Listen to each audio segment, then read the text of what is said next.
சென்னை மாநகராட்சிக்குட்பட்ட பகுதிகளில் சாலையில் சுற்றித் திரியும் மாடுகளை பிடிக்க ஒவ்வொரு மண்டலத்திலும் கூடுதலாக 5 பணியாளர்களை நியமிக்க மாமன்ற கூட்டத்தில் தீர்மானம் நிறைவேற்றப்பட்டுள்ளது.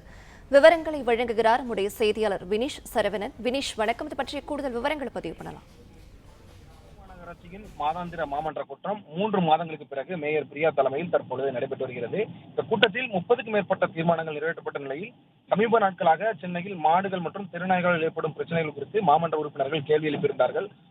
இது மட்டுமல்லாமல் 30க்கும் மேற்பட்ட தீர்மானங்களில் சென்னை மாநகராட்சியில் சாலையில் சுற்றித் திரியக்கூடிய மாடுகளை பிடிக்க ஒவ்வொரு மண்டலத்திற்கும் கூடுதலாக 5 பணியாளர்கள் நியமிக்க சென்னை மாநகராட்சி மாமன்ற கூட்டத்தில் தீர்மானம் நிறைவேற்றப்பட்டிருக்கிறது.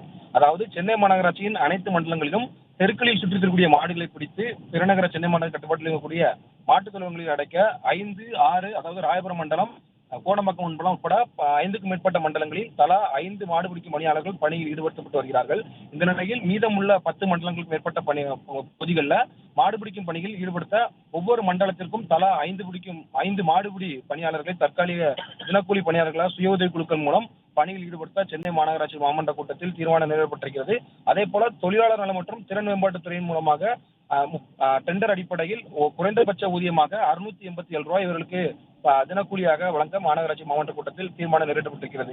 அதே போல நாய்களின் தொல்லைகளை பொறுத்தவரை சென்னையில் நாய்களுக்கு மாநகராட்சி சார்பில் கருத்தரியம் செய்யும் பணி தொடர்ச்சியாக நடைபெற்று வருகிறது. கடந்த 2018ஆம் ஆண்டை ஒப்பிடும்போது சென்னையில் தற்போது இருக்கக்கூடிய திருநாய்களின் எண்ணிக்கை 1.5 லட்சத்துக்கும் மேற்பட்ட நாய்களாக இருக்கிறது.